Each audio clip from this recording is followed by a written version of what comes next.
दोस्तों, मेरा नाम अजय कुमार और आप देख रहे हो ओरिजिनल। दोस्तों, आज हम जो हमारा बात और आइजम हैदराबाद मिट्स का एग्जाम है उसके लिए हम वेल्डिंग में मोस्ट इंपॉर्टेंट क्वेश्चन देखेंगे।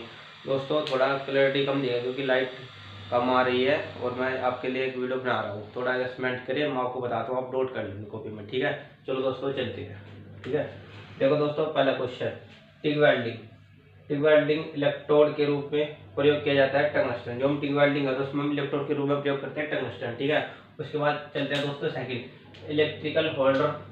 देखो, इलेक्ट्रिकल होल्डर बना होता है, जो हमारा इलेक्ट्रिकल होल्डर बना होता है वो बना होता है हमारा रासायनिक का। ठीक है, अब आगे चलते हैं दोस्तों। आग से उत्पन्न हुई गर्मी के तापमान को लगभग होता है 3400 डिग्री। जो आग से उत्पन्न गर्मी है उसका लगभग तापमान होता है 3400 डिग्री सेल्सियस। ठीक है, आगे चलते हैं दोस्तों। ऑक्सीजन सिलेंडर के वाल में चूड़ी होती है राइट हैंड, यानी कि दायां हाथ। ठीक है, दायां हाथ, जो हम राइट हैंड होती है। ठीक है, उसके बाद धातु की सतह पर कठोर धातुओं की परत चढ़ाने को कहते हैं। धातु की सतह पर कठोर धातु की परत चढ़ाने को कहते हैं हम हाई फेसिंग, उसको बोलते हैं हम हाई फेसिंग। अब एक बार नोट करो, धातु की सतह पर कठोर धातुओं की परत चढ़ाने को कहते हैं हाई फेसिंग। उसके बाद लैप जॉइंट में प्लेटों को एक दूसरे के ऊपर रखा जाता है। ठीक है, देखो मैं दिखाता हूँ, जो लैप जॉइंट है, ये प्लेट है हमारी, देख लो एक बार। लैप एक प्लेट है, हम इसमें धातु के ऊपर जब लैप ज्वाइंट करते हैं तो हम उसको ऐसे करते हैं, उसके ऊपर ऐसे ज्वाइंट करते हैं। ठीक है, उसको हम लैप ज्वाइंट बोलते हैं। एक कर दिया हमने, इसको हम लैप ज्वाइंट बोलते हैं। एक प्लेट के ऊपर जैसे हम जैसे एक प्लेट का लैप ज्वाइंट कैसे करते हैं, एक मिनट, लैप ज्वाइंट ऐसे करते हैं। देखो दोस्तों, जैसे एक प्लेट जो होगी, मैं एक प्लेट उसके ऊपर ऐसे करता हूँ, उसको लैप ज्वाइंट बोलते हैं। ठीक है, चलो आगे चलते हैं। उसके बाद है एस्टिलीन। एस्टिलीन का रासायनिक सूत्र होता है C2H2। ठीक है, एस्टिलीन का रासायनिक सूत्र होता है C2। दोस्तों, मोस्ट इंपोर्टेंट क्वेश्चन अक्सर पूछता रहता है। ठीक है, उसके बाद एस्टिलीन स्टील के लिए फिलर रोड होता है स्टेनलेस स्टील। ठीक है, फोर्ज वेल्डिंग का तापक्रम होता है 1200 डिग्री सेल्सियस। जो फोर्ज वेल्डिंग होता है उसका तापक्रम होता है 1200 डिग्री सेल्सियस। आगे चलते हैं। आर्गन गैस सिलेंडर का रंग होता है नीला। जो आर्गन गैस सिलेंडर का रंग होता है वो नीला होता है। उसके बाद हाइड्रोजन गैस सिलेंडर का रंग होता है वो लाल होता है। दो और मोस्ट इंपोर्टेंट क्वेश्चन मैं आपको बताता हूँ, आप नोट कर लें। एक पूछता है एस्टिलीन गैस सिलेंडर का होता है महरून। ठीक है, एस्टिलीन गैस सिलेंडर का रंग होता है महरून। और ऑक्सीजन गैस सिलेंडर का रंग होता है काला। आप इसको नोट कर लें, मोस्ट इंपोर्टेंट क्वेश्चन है, पेपर में अक्सर पूछता रहता है। उसके बाद पाइप का साइज लिया जाता है। यह पाइप का साइज लिया जाता है अंदरूनी व्यास से। मैं आपको दिखाता हूँ, आपको जैसे पाइप का साइज कैसे लेते हैं एक बार आप देख लो। पाइप का साइज लेता है अंदरूनी, जैसे हमारा ये पाइप है। ठीक है, हमें इसका साइज लेना है तो हम कैसे लेंगे, इसका अंदरूनी व्यास से, यानी इससे।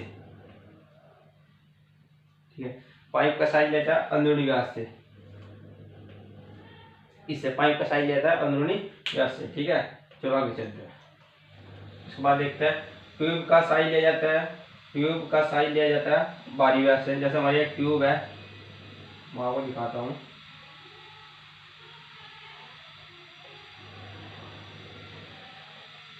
ट्यूब का साइज लिया था बाहरी व्यास से, उसका मान व्यास से, लेकिन हम उसका साइज लेंगे बाहरी व्यास से, इससे, इस परत से। ठीक है, इससे ट्यूब का साइज लिया जाता है बाहरी व्यास से। ठीक है, चलो आगे चलते हैं।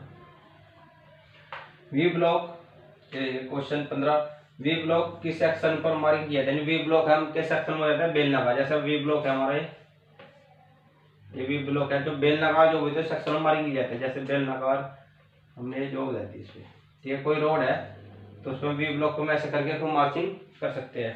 ठीक है, उसके बाद लो कार्बन स्टील में कार्बन प्रतिशत आता है 0.2%। लो कार्बन स्टील में कार्बन का प्रतिशत आता है 0.2%। ये क्वेश्चन अक्सर पेपर में पूछता रहता है दोस्तों।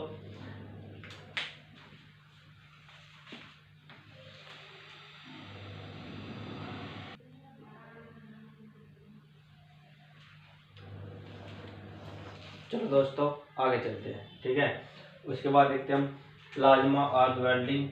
Question number 17, plasma arc spraying. Plasma spraying में इलेक्ट्रोड बना होता है कैथोड का। ठीक है, प्लाज्मा आर्क स्प्रेइंग में इलेक्ट्रोड बना होता है कैथोड का।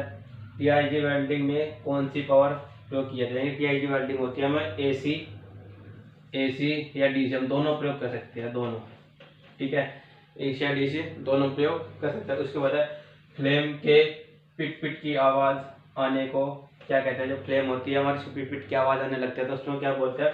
पॉपिंग, ठीक है। जो फ्लेम होता है उसमें पिट पिट की आवाज़ आने उसको हम बोलते हैं पॉपिंग। उसके बाद आगे चलता है बेस मेटल के अधिक गल जाने से, बेस मेटल के अधिक गल जाने से दोष होता है अंडरकट। जो बेस मेटल होता है अधिक गल जाता है उसको जो दोष होता है उसको हम अंडरकट बोलते हैं, ठीक है। इलेक्ट्रोड का साइज दिया जाता है, जो हमारा इलेक्ट्रोड है उसका साइज देता है कोर वायर के व्यास से, जो हमारा कोर वायर होता है उसके व्यास से नियम जो वायर होता है या इसके हम व्यास से लेते हैं, ठीक है। यहाँ से जो हमारा कोर उसके व्यास से हम लेते हैं, ठीक है। आगे चलते हैं माइंड स्टील की वेल्डिंग के लिए प्रयोग किया जाता है। जो माइंड स्टील की वेल्डिंग के लिए था उसका हम उसके लिए हम प्रयोग करते हैं न्यूट्रल फ्लेम। माइंड स्टील की वेल्डिंग के लिए प्रयोग किया जाता है न्यूट्रल फ्लेम। उसके बाद जब आगे चलते हैं और वेल्डिंग में इलेक्ट्रोड व्यास कितने एम का होता है? जो हमारा और वेल्डिंग में इलेक्ट्रोड व्यास कितने एम का होता है? वो हमारा होता है 10 mm का, वो हमारा 10 mm का होता है, ठीक है। इसके बाद आगे चलते हैं गैस कटिंग एक प्रक्रिया है, गैस कटिंग एक प्रक्रिया जो रासायनिक प्रक्रिया है। जो हम गैस कटिंग करते हैं कोई भी धातु हम इस तक गैस से कटिंग करते हैं, जो कौन सी प्रक्रिया हमारी रासायनिक प्रक्रिया है, ठीक है। चलो आगे चलते हैं इलेक्ट्रोड आर्क की खोज कब हुई थी? इलेक्ट्रोड आर्क की खोज कब हुई थी? 1801 में। अगर दोस्तों आपने NFL का एग्जाम दिया था, NFL, अगर आपने NFL का एग्जाम दिया था, इसको अगर NFL के एग्जाम में पूछा गया था कि इलेक्ट्रोड आर्क की खोज कब हुई थी? 1801 में, ठीक है दोस्तों। चलो आगे चलते हैं इलेक्ट्रोड होल्डर किसका बना होता है? जो हमारा इलेक्ट्रोड होल्डर होता है, इलेक्ट्रोड होल्डर किसका बना होता है? वो तांबे का बना होता है। जिसमें इलेक्ट्रोड होल्डर इसमें हम रोड को उसमें पकड़ते हैं, उसका किसका बना होता है? तांबे का बना होता है। वेल्डिंग एक प्रकार का फास्टनर, वेल्डिंग कैसा प्रकार का फास्टनर? वेल्डिंग एक परमानेंट फास्टनर है, ठीक है। वेल्डिंग एक परमानेंट फास्टनर है, ठीक है दोस्तों। आगे चलते हैं SWG का अर्थ होता है, SWG इसकी फुल फॉर्म पूछता है। SWG का अर्थ है स्टैंडर्ड वायर गेज, SWG इसका अक्सर एग्जाम में पूछता रहता है, इसका अर्थ होता है स्टैंडर्ड वायर गेज। उसके बाद चलो दोस्तों आगे चलते हैं चीजल की शकल होती है, चीजल की शकल होती है कन्वेक्स होती है। यानी कि जो चीजल होती है, जैसे हमें कोई चीजल बनानी है, ये देखो आप एक बार, यहाँ से थोड़ी मोटी होती है, जो चीजल अंदर से जाती है, चीजल की जो शकल होती है कन्वेक्स होती है, सारा उभरा है वापस उसको कन्वेक्स कहते हैं, ठीक है दोस्तों। चलो आगे चलते हैं वेल्डिंग शॉप में प्रयोग की जाती है, वेल्डिंग शॉप में प्रयोग चीजल होती है कोल्ड चीजल। वेल्डिंग शॉप में जो प्रयोग किया जाता है ओरिजिनल कोल्ड चीजल प्रयोग करते हैं, उसको लेपोल्ड वेल्डिंग तकनीकी कहते हैं फॉरवर्ड। जो हमारे लेपोल्ड वेल्डिंग तकनीक कहते हैं उसको फॉरवर्ड है दोस्तों। एक और मैं बताता हूँ आपको, बने रहिए, 1 मिनट भागना नहीं है, इन तक देखना है दोस्तों। एक और सोचते हैं लेपोल्ड वेल्डिंग में बोलते हैं हम तकनीकी और राइटवर्ड वेल्डिंग।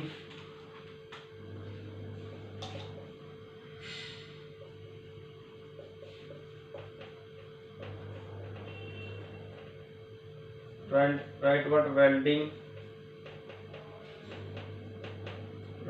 वेल्डिंग तकनीक को कहते हैं राइटवर्ड वेल्डिंग तकनीक को कहते हैं हम बैकवर्ड, ठीक है। इसका आंसर होता है राइटवर्ड वेल्डिंग तकनीक को कहते हैं हम बैकवर्ड और लेफ्टवर्ड वेल्डिंग तकनीक को कहते हैं हम फॉरवर्ड, ठीक है दोस्तों। आप वीडियो को अंत तक देखें, ज़्यादा से ज़्यादा शेयर करें। आपके एक शेयर करने से और लाइक करने से हमको मोटिवेशन मिलता है, जिससे हम आपके लिए आगे भी कंटिन्यू वीडियो लाते रहें। थैंक यू दोस्तों।